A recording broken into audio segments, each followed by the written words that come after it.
Halo, selamat pagi semuanya. Kita bertemu lagi dalam pelajaran agama Katolik kelas 4. Kita hari ini akan belajar bersama tentang doa pribadi. Nah, kalau minggu yang lalu kita sudah belajar bersama tentang doa syukur gereja. Kita telah banyak membahas tentang hari-hari raya dalam gereja Katolik minggu yang lalu. Nah, hari ini kita akan bersama-sama membahas tentang doa pribadi.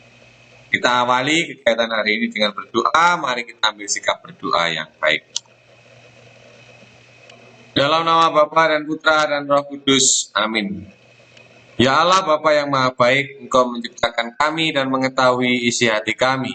Ajarilah kami untuk dapat berdoa secara pribadi, di mana kami mengungkapkan isi hati, baik rasa syukur, pujian, maupun permohonan pribadi, sehingga kami pun dapat mendengarkan sabdamu sebagai pegangan di dalam hidup kami. Amin. Kemuliaan kepada Bapa dan Putra dan Roh Kudus, seperti pada permulaan, sekarang, selalu, dan sepanjang segala abad. Amin. Dalam nama Bapa dan Putra dan Roh Kudus. Amin. Anak-anakku yang terkasih, di sini ada lagu yang anak-anak bisa nyanyikan nanti di rumah. Nah, anak-anak bisa lihat dalam YouTube. Nah, ini ada lagunya adalah baca kitab suci, doa tiap hari, doa tiap hari, doa tiap hari. Baca kitab suci, doa tiap hari kalau mau tumbuh. Begitu ya. Jadi anak-anak bisa nyanyikan ini ya sebelum anak-anak membaca kitab suci. Jadi baca kitab suci doa tiap hari. Doa tiap hari, doa tiap hari. Baca kitab suci doa tiap hari kalau mau tumbuh. Jadi inti dari lagu ini sangat menarik. Kalau kita mau bertumbuh dalam iman, harapan, dan kasih, maka kita harus mau membaca kitab suci dan doa setiap hari. Ya, oke. Anak-anak yang terkasih, doa Simon dikabulkan. Cerita ini ya. Mari kita simak cerita berikut ini. Hari itu Simon bangun pagi-pagi, padahal hari itu libur. Biasanya Simon malas bangun pagi saat hari libur. Ada apa hari itu? Ternyata tadi malam, Ibu Simon berjanji mengajaknya jalan-jalan ke mall paling besar di kotanya. Tentu saja Simon sangat gembira, sehingga pagi itu dia langsung bangun dan mandi dengan riang. Tapi ada satu kebiasaan yang Simon lupakan hari itu. Dia lupa tidak berdoa saat bangun tidur. Simon, ayo cepat mandinya, panggil ibu dari dapur. Kamu harus sarapan dulu, baru kita berangkat. Siap bu, jawab Simon. Simon cepat-cepat keluar dari kamar mandi, ganti baju kemudian makan dengan lahap. Tapi ada satu lagi kebiasaan Simon yang dilupakan, yaitu berdoa sebelum makan. Simon dan ibunya berangkat dengan bus menuju mall. Di jalan, Simon melihat keramaian kota dan jalanan yang hiruk pikuk. Tanpa terasa mereka telah sampai di tempat tujuan. Simon heran melihat ramainya mall. Banyak orang berlalu lalang. Banyak kios yang ramai dengan lampu yang gemerlapan. Aneka ragam barang dijual di tempat itu. Tanpa terasa, karena terlalu asik melihat keramaian dan macam-macam hal yang baru, Simon lihat tangan Simon terlepas dari gandengan ibunya. Simon semakin jauh dari ibunya dan ibunya pun tidak menyadari hal itu. Setelah beberapa lama Simon menyadari bahwa ia terpisah dari ibunya. Dia bingung, sedih, dan takut. Simon tidak tahu harus bertanya kepada siapa. Tidak ada orang yang dia kenal. Semua orang sibuk dengan diri mereka sendiri. Ingin rasanya dia berteriak. Tapi itu tidak mungkin. Belum tentu ibunya mendengarnya. Apa yang harus dia lakukan? Dia membayangkan dirinya tidak bisa pulang karena dia tidak membawa uang untuk ongkos naik bus dan ia tidak mempunyai HP untuk menghubungi ibunya. Dalam kebingungan dan ketakutan Simon ingat kepada Tuhan. Simon pun mencari tempat yang agak sepi. Dengan penuh kepercayaan akan kebaikan Tuhan, Simon berdoa, Tuhan tolonglah aku tersesat, aku terpisah dari ibuku. Pertemukan aku dengan ibuku Tuhan. Tuhan ampunilah aku karena dari bangun tidur, aku tadi sudah melupakanmu dengan tidak berdoa kepadamu. Amin. Doa yang diucapkan dengan sungguh-sungguh dan penuh keyakinan akan kebaikan Tuhan ternyata didengarkan oleh Tuhan. Tak lama kemudian terdengar lewat pengeras suara namanya disebut dan dia ditunggu oleh ibunya di ruang informasi. Betapa senangnya hati Simon. Dalam hatinya dia pun langsung berterima kasih kepada Tuhan yang telah mendengarkan dan mengabulkan doanya. Nah, anak-anakku yang terkasih, kita telah bersama-sama mendengarkan kisah Simon. Kisah Simon telah bersama-sama kita dengarkan. Kisah Simon atau doa Simon terkabul menunjukkan bahwa Simon memiliki kebiasaan berdoa setiap hari. Tapi pada hari itu ia lupa dengan kebiasaan doa pagi dan doa sebelum makan. Ia lupa karena ia sangat gembira diajak oleh ibunya pergi ke mall. Suasana senang kadang membuat seorang lupa dengan Tuhan. Simon berdoa karena mengalami kesusahan. Pada saat menghadapi masalah, Simon menjadi ingat kepada Tuhan. Hal itu mengingatkan kita kepada bangsa Israel yang bersungut-sungut dan berkeluh kesah, tetapi Tuhan tetap mendengarkan keluhan mereka. Doa Simon dikabulkan Tuhan setelah ibunya menghubungi petugas informasi untuk menyampaikan pesan kepada Simon melalui pengeras suara. Anak-anak yang terkasih, seringkali kita menjadi seperti Simon. Saat situasi kita gembira, kita lupa akan Tuhan. Tapi saat kita bersedih, kita selalu ingat akan Tuhan. Harusnya tidak seperti itu. Harusnya adalah dalam situasi apapun, kita selalu ingat kepada Tuhan. Anak-anak bagaimana? Apakah sama seperti Simon? Atau sudah dalam situasi apapun anak-anak selalu berdoa? Atau malah tidak pernah berdoa sama sekali?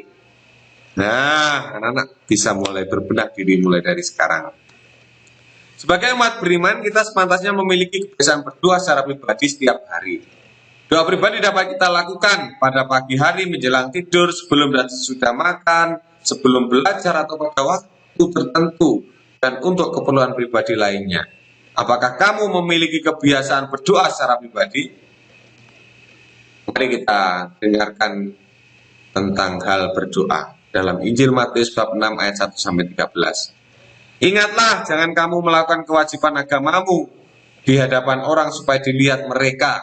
Karena jika demikian, kamu tidak beroleh upah dari Bapamu yang di surga. Jadi apabila engkau memberi sedekah, janganlah engkau mencanangkan hal itu seperti yang dilakukan oleh orang munafik di rumah-rumah ibadat dan di lorong-lorong, supaya mereka dipuji orang. Aku berkata kepadamu, sesungguhnya mereka sudah mendapat upahnya. Tetapi jika engkau memberi sedekah, janganlah diketahui tangan kirimu apa yang diperbuat tangan kananmu. Hendaklah sedekahmu itu diberikan dengan tersembunyi, maka Bapamu yang melihat yang tersembunyi akan membalasnya kepadamu. Dan apabila kamu berdoa, janganlah berdoa seperti orang munafik. Mereka suka mengucapkan doanya dengan berdiri dalam rumah-rumah ibadat dan pada tikungan-tikungan jalan raya, supaya mereka dilihat orang. Aku berkata kepadamu, sesungguhnya mereka sudah mendapat upahnya.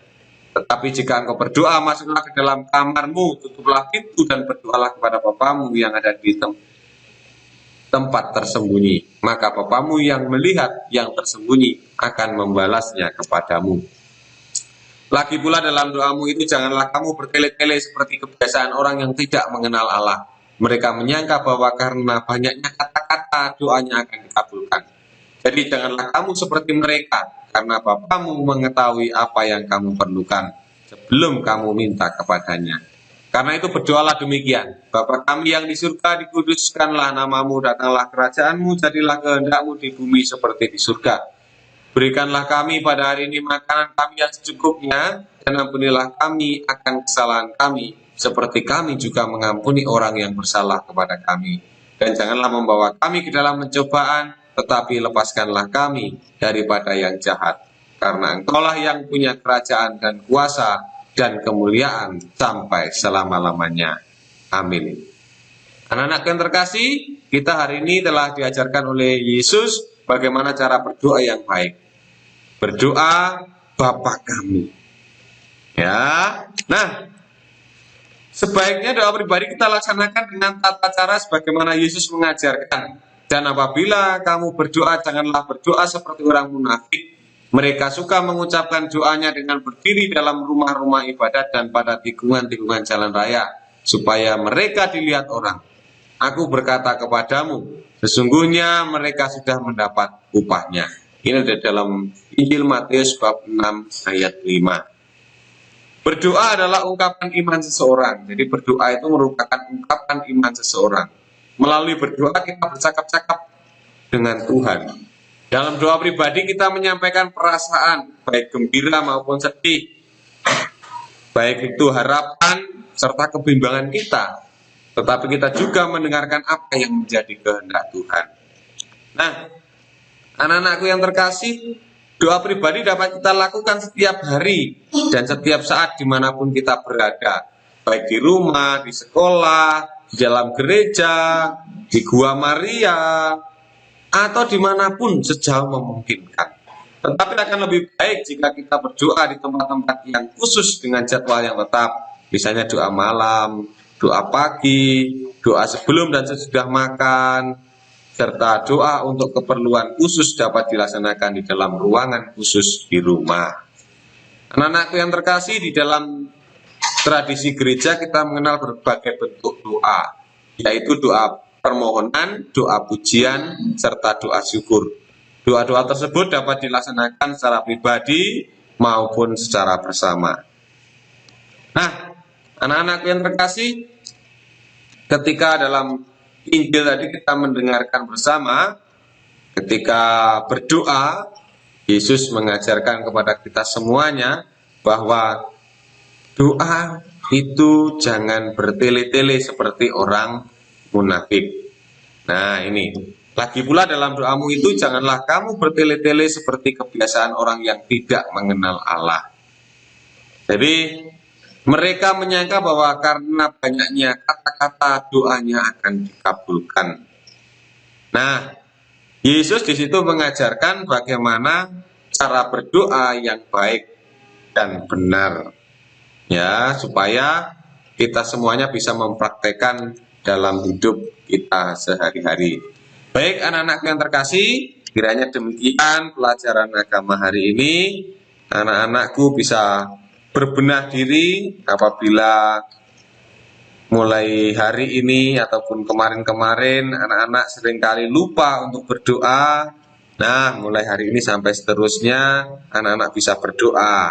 Ya, sebelum makan berdoa, setelah makan berdoa, bangun tidur dan sebelum tidur juga berdoa. Nah, ini akan menjadi suatu kebiasaan yang baik. Mari kita akhiri kegiatan hari ini dengan berdoa. Anak-anak berdoa di dalam hatinya masing-masing, di rumahnya masing-masing. Kita awali doa kita dengan membuat tanda salib. Dalam nama Bapa dan Putra dan Roh Kudus. Amin.